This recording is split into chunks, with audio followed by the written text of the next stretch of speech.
प्रीति जिंटा बस एक और छोटे शहर की लड़की बनने से लेकर बॉलीवुड की निखरी हुई खूबसूरती तक, जिसकी क्यूटनेस को नजरअंदाज करना मुश्किल था।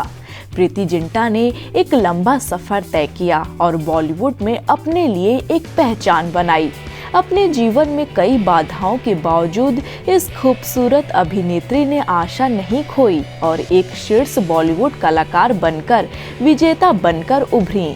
यहाँ प्रीति जिंटा के बारे में 10 अज्ञात तथ्य दिए गए हैं, जिनके बारे में आपको शायद ही पता होगा।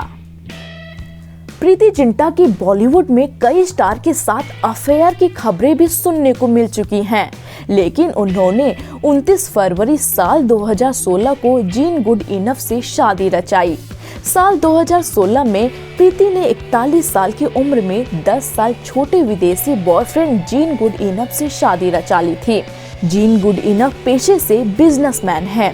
प्रीति की शादी की खबर तब सामने आई थी जब सारे रीति रिवाज पूरे हो चुके थे। शादी की सभी रस्में लॉस एंजल्स में हुई थी। प्रीति जिंटा ने अपनी स्नातक की पढ़ाई पूरी की और अंग्रेजी सम्मान में अपनी डिग्री हासिल की। सबसे योग्य और शिक्षित बॉलीवुड हस्तियों में से एक होने के नाते उन्होंने यहाँ तक कि आपराधिक मनोविज्ञान में स्नातकोत्तर उपाधि प्राप्त की है।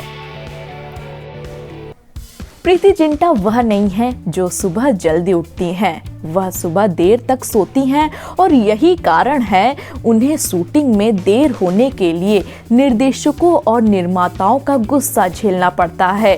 इसके अलावा 2 या 3 बार एक ही काम करने के बाद वह अपना धैर्य भी खो देती हैं। प्रीति जिंटा जब अपने स्कूल में थी तब वह खेल खेलती थी और विशेष रूप से बास्केटबॉल में उनकी विशेष रुचि थी।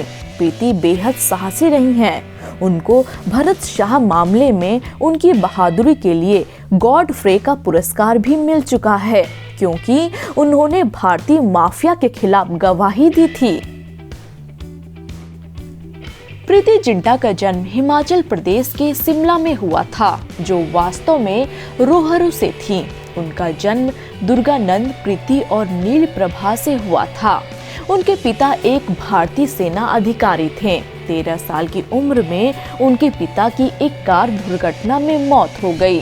बाद में 2 साल बाद उनकी मां की भी चोट की वजह से मौत हो गई। अभिनय के अलावा जिंटा अपने बड़े दिल और दया के लिए भी जानी जाती हैं। ऋषिकेश 2009 में मदर मिरेकल नामक अनाथालय से 34 लड़कियों को गोद लेकर उन्होंने इन सभी लड़कियों को वित्तीय सहायता और शिक्षा प्रदान करने की जिम्मेदारी ली है। अन्य सामाजिक गतिविधियों के अलावा वह महिला सशक्तिकरण के लिए कार्यक्रमों में सक्रिय रही हैं और इस कारण से रक्तदान भी किया है। 1996 में प्रीति ने एक मित्र के जन्मदिन की पार्टी में निर्देशक के साथ मुलाकात की और एक चॉकलेट के विज्ञापन के साथ टीवी पर अपनी शुरुआत की। बाद में वह एक प्रमुख साबुन ब्रांड और अन्य कैटलॉग के लिए विज्ञापन में देखी गई। 1997 में प्रीति शेखर कपूर से एक ऑडिशन में मिली, जहां वह अपने दोस्तों के साथ गई थी। वहां शेखर कपूर ने उन्हें एक ऑडिशन में देखा और वहीं उन्होंने उन्हें अभिनेत्री बनने के लिए जोड़ दिया। प्रीति ने ऋतिक रोशन के विपरीत कपूर की पी तारा रंपम में अपनी शुरुआत की होगी, लेकिन फिल्म रद्द कर दी गई थी। प्रीति ने कुंदन शाह की क्या कहना में अपनी शुरुआत की। यह फिल्म 2000 तक रिलीज नहीं हुई थी। प्रीति की पहली रिलीज मणिरत्नम की फिल्म दिल से 1998 थी। 1998 में उन्होंने सोल्जर में अपनी पहली प्रमुख भूमिका निभाई। दोनों फिल्मों ने उन्हें सर्वश्रेष्ठ महिला के लिए फिल्म फेयर अवार्ड मिला। उन्होंने 2 तेलुगु फिल्मों में भी अभिनय किया, जिसका नाम प्रेम ते इदेरा और राजा कुमारुडू था। प्रीति जिंटा भले ही फिल्मों से ज्यादा नाता न रखती हों, लेकिन अपनी आईपीएल टीम की वजह से वह सुर्खियों में भी रहती हैं और पर्दे पर भी छाई रहती हैं। हिंदी फिल्म जगत में वह अपने अभिनय के साथ ही अपने चुलबुले अंदाज के कारण भी चर्चा में रहीं। उन्होंने क्या कहना, दिल चाहता है, कोई मिल गया, कल हो ना हो, वीर जारा, सलाम नमस्ते और कभी अलविदा ना कहना जैसी फिल्मों में काम किया और बेहतरीन अभिनय का परिचय दिया।